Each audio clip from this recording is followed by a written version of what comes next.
मुरादाबाद में जलकल विभाग में तैनात जेई को 50,000 की रिश्वत लेते एंटी करप्शन टीम ने रंगे हाथ गिरफ्तार किया। आरोप है कि जेई ने 29 लाख रुपए का भुगतान कराने के एवज में ठेकेदार से रिश्वत मांगी थी। पूरे मामले की जानकारी शिकायतकर्ता ने एंटी करप्शन टीम को दी, जिसके बाद एंटी करप्शन टीम ने जेई को रंगे हाथ रिश्वत लेते गिरफ्तार किया। रोहित क्रिएशंस के नाम से एक ठेकेदार है, ये इनका नाम है श्री योगेंद्र प्रकाश त्यागी। इन्होंने ढक्का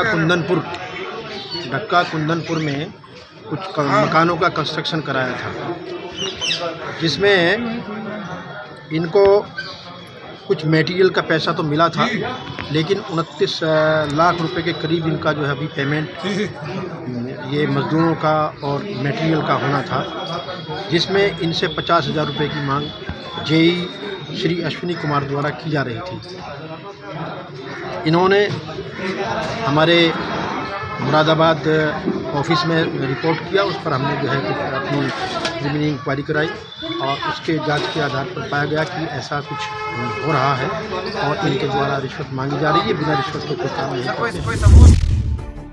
मुरादाबाद में नवनिर्मित बाल उपवन का कैबिनेट मंत्री भूपेंद्र सिंह ने लोकार्पण किया। पार्क में बच्चों के खेलने की व्यवस्था की गई है, साथ ही झूलों का इंतजाम है। कैबिनेट मंत्री भूपेंद्र सिंह के अलावा शहर विधायक रितेश गुप्ता, मेयर विनोद अग्रवाल समेत कई जनप्रतिनिधि मौजूद रहे। आपको बता दें कि इस पार्क में लगी रंगीन लाइट्स पूरी तरह से सौर ऊर्जा से संचालित होंगी। इसमें कई रंगीन फव्वारे भी लगाए गए हैं। कैबिनेट मंत्री ने कहा कि मुरादाबाद शहर का ऐसा अकेला पार्क है जिसमें इस तरह की व्यवस्था की गई है। मिर्जापुर के बोस पब्लिक स्कूल नारायणपुर में वार्षिकोत्सव का आयोजन किया गया, जिसमें स्कूली बच्चों ने अपनी प्रस्तुति के जरिए सामाजिक कुरीतियों पर प्रहार किया। इस दौरान बच्चों के रंगारंग कार्यक्रम ने सबका मन मोह लिया। विशिष्ट अतिथि इंजीनियर राज बहादुर सिंह ने कहा कि स्कूल के कार्यक्रमों में भाग लेने से बच्चों की प्रतिभा का विकास होता है, साथ ही साथ बच्चों का आत्मविश्वास भी बढ़ता है। सुभाष चंद्र बोस जी की जयंती और बहुत ही इसमें बच्चे पार्टिसिपेट, उन्होंने अपना सांस्कृतिक कार्यक्रम और काफ़ी अच्छा रहा बच्चों का कार्यक्रम। और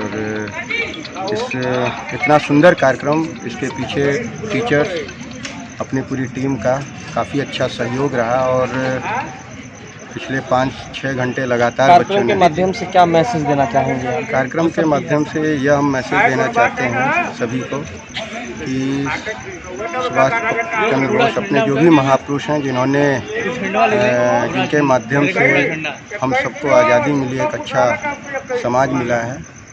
और ये जो अपनी पीढ़ी, नई पीढ़ी, इनको ये चीज़ें आप चाहते हैं कि सारे लोग अनुसरण करें और आगे बढ़ें।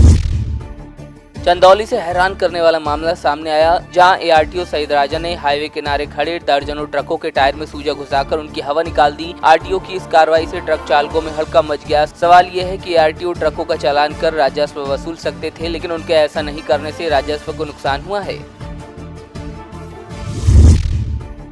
24 जनवरी को देश में बालिका दिवस के रूप में मनाया जाता है। बांदा में भी भ्रूण हत्या और बेटियों के प्रति लोगों को जागरूक करने के लिए स्वास्थ्य विभाग की ओर से एक बड़ी रैली निकाली गई, जिसमें हजारों की संख्या में छात्राओं ने हिस्सा लिया। रैली में बेटियों को पढ़ाने और उनकी सुरक्षा को लेकर लोगों को जागरूक किया गया। पीलीभीत जिले में एक टीचर की दबंगई का मामला सामने आया, जहां दबंग टीचर ने 5वीं कक्षा में पढ़ने वाले छात्र को बेरहमी से पीटा। इतना ही नहीं, पिटाई करते हुए उसको लात भी मारी। स्कूल पहुंचे छात्र के अभिभावक के साथ भी टीचर ने बदसलूकी की। अब छात्र के परिजनों ने बीएसएस से शिकायत की है। ये जो प्राथमिक विद्यालय लालपुर विकासखंड ललौड़ी खड़ा का मैटर है, उसमें से जो टीचर से जितेंद्र चौधरी है तथा वहाँ प्रधानाध्यापक है, आपस में उनका जो है कुछ ईगो है, मनमुटाव है।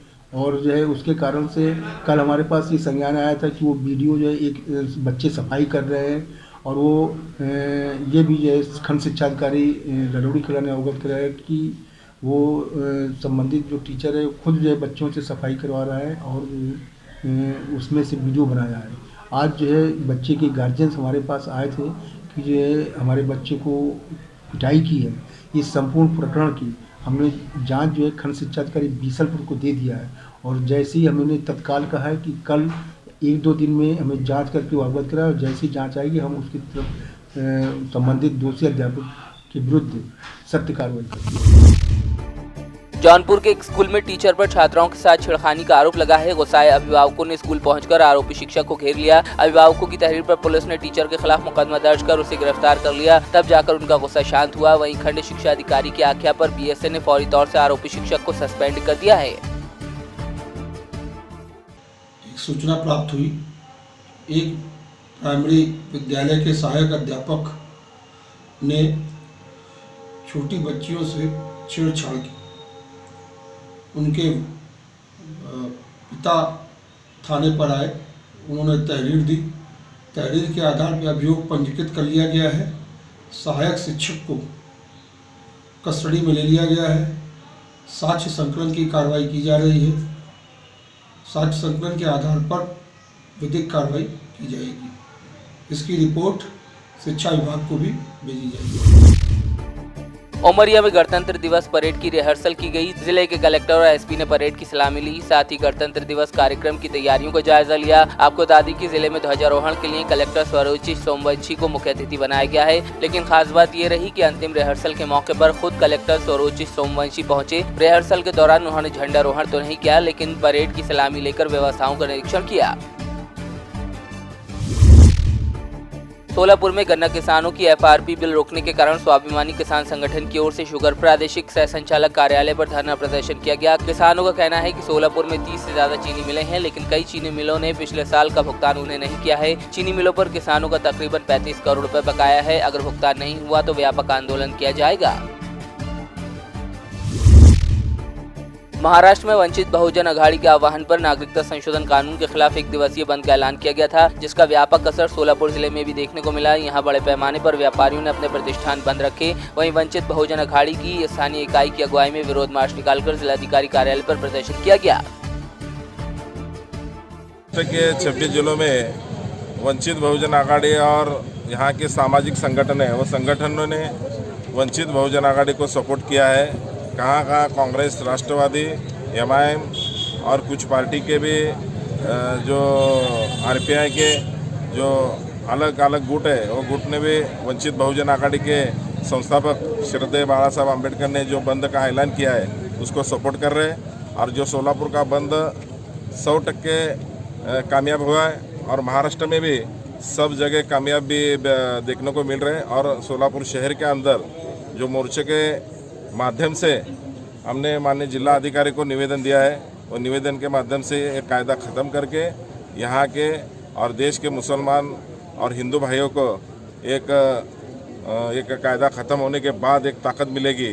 जो बाबा साहब ने संविधान लिखा था, वो संविधान के माध्यम से ये देश के दबे कुचले लोगों को, खास करके जो बहुजन समाज में जो ओबीसी समाज है बहुजन समाज का, उसमें खास करके ऐसे लोगों को दिक्कत आ सकती है और उसके साथ मुस्लिम समाज को भी बड़ी दिक्कत आ सकती है। इसलिए बाला साहब आम्बेडकर ने जो महाराष्ट्र के बाबा साहब की कर्मभूमि और फुले शाहू आम्बेडकर की कर्मभूमि से ये पहला आंदोलन का ऐलान किया है और ये कामयाब होते जा रहा है।